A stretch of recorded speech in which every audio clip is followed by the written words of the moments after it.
Oi, Olá, professora. boa noite, tudo bem? Tudo bem, e você? Como é que você está? Joia, graças a Deus. Seja muito bem-vinda aqui no nosso humilde programa, né? Então, eu queria saber, conta a sua história para nós, conta tudo para nós, a palavra é sua. Muito obrigada pelo espaço. Então, meu nome é Eliane, eu sou de Patos de Minas, interior de Minas Gerais. Nasci aqui na cidade, né? Já já faz um tempinho, né? Não é muito bom a gente falar a idade, Não, mas eu assim sou uma pessoa muito humilde, né? Que nasci e cresci numa comunidade muito simples aqui da cidade. E tenho muito orgulho das minhas origens, da minha família, da minha história de vida, né? Todos nós temos uma história de vida e a gente tem sim que se orgulhar das nossas labutas, das nossas vitórias, não é verdade? verdade. Sempre gostei muito de estudar, né? Me matriculei no pré, meus pais me matricularam em 1986, e eu costumo lembrar que foi a primeira vez que eu tive contato com um livro foi na escola, porque até então a gente não tinha esse hábito, né? Como hoje as crianças com 3 anos de idade já podem manusear os livros e ter esse contato com a literatura. Na minha época não era assim. Então eu lembro que eu fiquei encantada com a escola, minha professora do primeiro ano, me lembro muito dela, né? E assim, sempre gostei muito desse universo. Então, me formei em 1997, eu fiz o curso normal, né, magistério, e não comecei a atuar como professora. Comecei a trabalhar no comércio, fiquei um tempo, depois resolvi fazer o curso de pedagogia, e aí sim eu me ingressei na escola e comecei a dar aulas para crianças, né?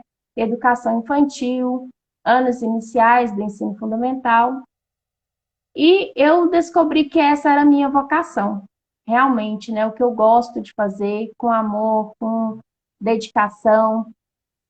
Em 2015, eu fui convidada para participar de um curso, inclusive a Hélida, né, Abreu, que me indicou para a live de hoje, ela estava como convidada nesse curso que eu fiz, chamado Rede Arte. O que era esse curso? Um curso que falava da origem das pessoas, da população, né? Então, assim, eles faziam um resgate através da arte daquilo da nossa ancestralidade. Então, assim, eu fui profundamente tocada pela arte através das músicas, das danças, das dinâmicas, né? Que remetiam para a gente voltar e olhar para esse passado.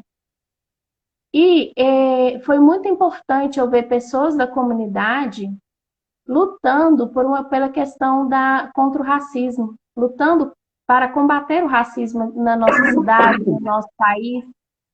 E eu fiquei me perguntando, e eu, como professora, o que eu posso fazer para colaborar, né? Então, eu escrevi uma história, que na época ela se chamava Zumbi dos Palmares para Crianças. Eu queria falar sobre racismo com crianças pequenas. Então, eu teria que ter toda uma adequação da linguagem. Eu escrevi a história e fui fazer uma dramatização com as crianças, para a gente reviver, né, aquele momento que eu tinha praticado no curso, que eu tinha gostado muito, estava muito motivada. Então, quando eu fui fazer a apresentação de teatro na escola, eu convidei as crianças. Quem quer fazer papel de indígenas? Muitas crianças gritaram: eu quero. Quem quer fazer papel de portugueses? Muitos quiseram. Quando eu falei: quem vai fazer o papel de escravizado? Ninguém quis. E por ser crianças tão pequenas, eu fiquei pensando, né? Por que não? Então eu brinquei com eles. Quem quer fazer papel de escravizar, de guerreiro africano, junto comigo? E aí alguns se animaram. Então, assim, foi um trabalho que me ensinou muito. Porque quando eu estava narrando a história e as crianças faziam as ações, eu disse uma frase que me marcou muito, né? Na história fala o seguinte: quando os portugueses buscaram os africanos para vir morar no Brasil, eles vieram numa viagem muito difícil, no navio negreiro, que eles não queriam largar a terra natal deles, que eles queriam voltar, né, para o Brasil, e que eles não queriam vir para o Brasil, vieram contrariados. E eles começaram, as crianças já começaram a participar ativamente da história. Quando eu disse, eles desceram do barco e foram obrigados a trabalhar, aquelas crianças que faziam o papel de portugueses começaram a bater, fazer o movimento de bater com as mãozinhas vazias. Em momento nenhum eu descrevi a cena da escravidão. E as crianças que estavam fazendo papel de escravizados, a gente fez a dramatização no jardim da escola, foram para o tronco da árvore e se debruçaram, se colocaram na posição de apanhar. E aquilo, assim, no momento eu fiquei até engasgada, né? Pensando o seguinte: essas crianças tão pequenas, de onde é que elas sabem desse conteúdo, dessa parte da história, sendo que em momento nenhum eu falei com elas sobre isso, né? Eu não falei da parte de violência física, e eles já sabiam por quê. Porque nós vivemos numa sociedade racista, e essa sociedade permeia até o imaginário das crianças, elas aprendem, né, o que deve, o que não deve. Então, esse trabalho me marcou muito, e os professores com quem eu trabalho também elogiaram bastante, falaram assim: Eliane, por que você não publica um livro da sua história? E assim eu comecei. Em 2015, 2016, eu procurei, né, como que eu vou editar esse livro, porque eu não sou dessa área, eu nunca tinha escrito, e fui atrás. Na minha cabeça, era uma prática pedagógica de sucesso, e o que eu quis? Eu quis pedir ajuda, né? Fui atrás de pessoas que me ajudam, que pudessem patrocinar a publicação do livro, que eu queria doar, pelo menos na escola que eu trabalho, os livros. E, infelizmente, a gente não tem incentivo nenhum para esse tipo de coisa, né? Então, assim, em 2019, eu fiz por recurso próprio, né, apenas 100 exemplares do livro. E onde eu pude levar a história e falar, e contar e presentear alguns professores, né, para que eles também pudessem trabalhar, eu fiz. E a gente tinha até combinado de fazer o lançamento desse livro no Unipan, no ano de 2020. Aí veio a pandemia e não deu certo. Mas você não fez online o lançamento? Não, até o ano passado a gente não tinha, assim, a gente ficou tentando, esperando que voltava presencial. E agora, segunda-feira, vai acontecer o lançamento virtual. Opa, que bom, que Até o maravilha. ano, até o ano passado a gente acho que ainda estava naquela expectativa, né? Vai voltar, porque ninguém sabia, ninguém acreditava na dimensão desse problema, né, que nós estamos vivendo aí, que é a pandemia. E Uhum. aí, assim, com muita alegria, né, que eu quero convidar, né, as pessoas que estão nos assistindo para participar. Posso deixar o site, né, para se Por inscrever, favor, por favor. para quem quiser participar. No dia 21, eu vou estar participando também de uma oficina, né? Aí também as pessoas que quiserem podem se inscrever. O que vai acontecer na oficina do dia 21? Eu vou estar apresentando o livro e também como eu trabalharia essa história na sala de aula, do primeiro ano, na educação infantil, até o quinto ano. Então, assim, com base no currículo de Minas Gerais, com base na história, a gente pode desenvolver um projeto bacana, que envolve a família, que envolve os profissionais, que as crianças gostam, né? Então, assim, estou muito feliz. E outra notícia boa é que o livro chegou à editora Dandara. A editora Dandara é uma editora nova da cidade de São Paulo, né? Da capital. E Sim, eles vão fazer, já está pronta, né? Na verdade, está na gráfica, a segunda edição do livro. E agora, quem quiser adquirir, já tem como adquirir a segunda edição também. Então, assim, e tá na editora Dandara, então. A pessoa, quem quiser comprar, que estiver vendo, que tiver interesse, é só entrar no site lá da editora, é isso? editora, isso. Eu deixo o link também, né? Então, assim, eu quis contar um pouquinho, né, de como tudo isso começou. Então, assim, nós que somos professores de escola pública, às vezes nós somos muito desacreditados, né? Só porque a gente tem conhecimento, a gente estuda, a gente tem dedicação. E assim como eu, tem muitos professores fazendo trabalhos incríveis, maravilhosos nas escolas, e que nem sempre, né, tem apoio, mas a gente não pode desanimar, porque a arte, a cultura, a literatura, ela é transformadora e fez a diferença na minha vida e eu tenho, assim, humildade e esperança que a minha história chegue, assim, a muitas crianças brasileiras e que, de alguma forma, possa contribuir com elas também, né? E, assim, o pessoal da editora falou, Eliane, a gente terminando o lançamento da primeira edição, vamos pensar na segunda, da segunda edição, vamos pensar numa nova história.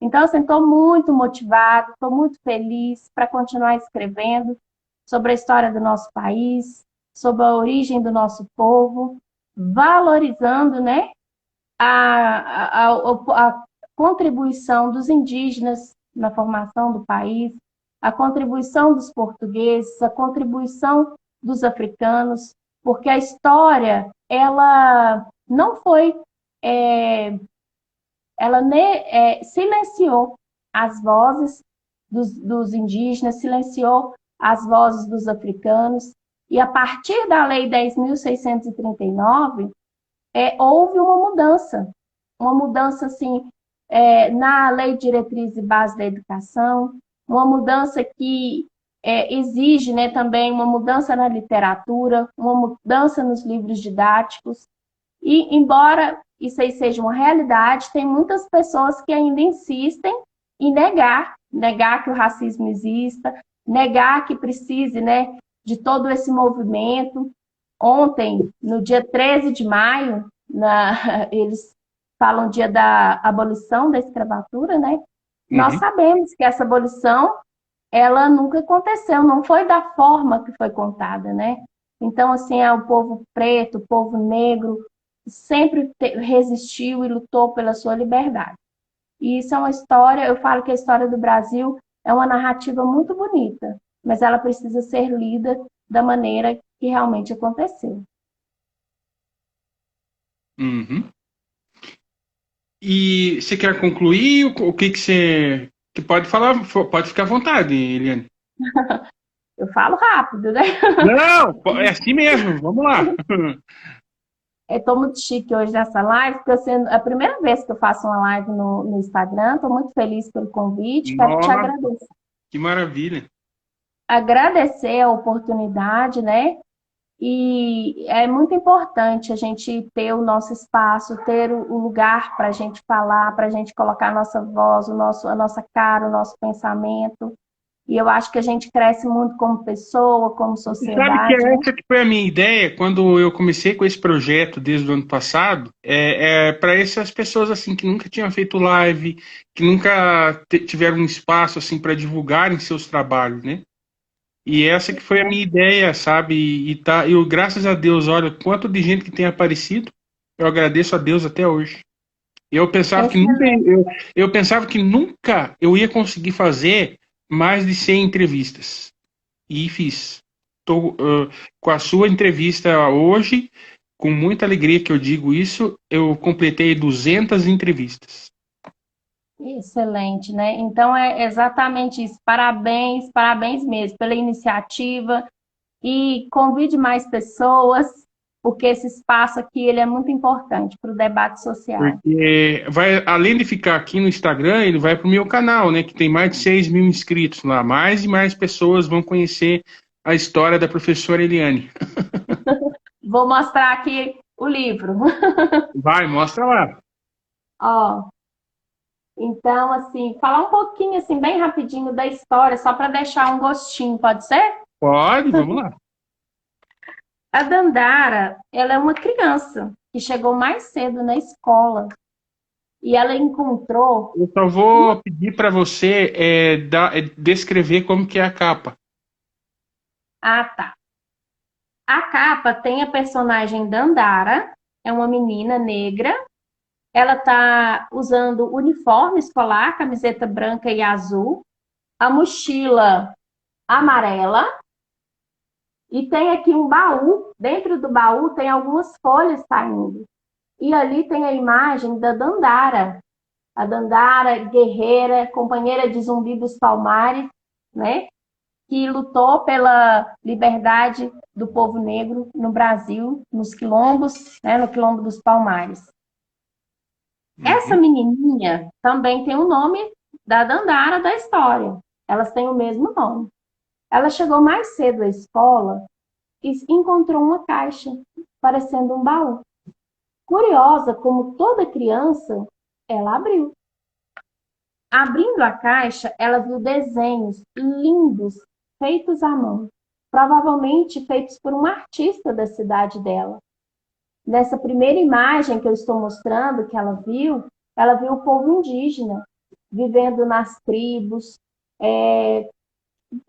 demonstrando assim como era no tempo, no período antes dos portugueses chegarem aqui. Ela procurou e encontrou aqui imagens das tribos africanas, um povo alegre, vivendo no seu continente. A próxima imagem que ela viu foi de um barco, os portugueses chegando, né, os navegantes chegando ao solo brasileiro. O encontro entre os indígenas e os portugueses não foi nada amigável, teve conflitos. Esse movimento rendeu muito lucro para os portugueses, mas eles não ficaram satisfeitos e foram até o continente africano buscar africanos para vir trabalhar no Brasil. Trabalho escravo, forçado. Mas a nossa história não começa daí. Lá no continente africano, eles já tinham uma história de vida, já tinha toda a sua história de vida. Chegando aqui no Brasil, eles lutaram, tentaram se defender sem armas, né? Formaram os quilombos. E a Dandara, ela encontrou um bilhete na caixa, perguntando o seguinte: e você? O que você sabe sobre os remanescentes quilombolas? E aqui eu deixo para vocês também essa pergunta. Muita coisa da nossa história a gente não sabe. E através da leitura, da literatura, nós vamos redescobrir a nossa história. Maravilha, Eliane. Te agradeço aí pela sua participação. Se você quiser acrescentar mais alguma coisa, fica à vontade, o espaço é teu. Tá bom, não. Agora eu quero só agradecer mesmo. Muito obrigada pela oportunidade. E até a próxima, né? Até a próxima.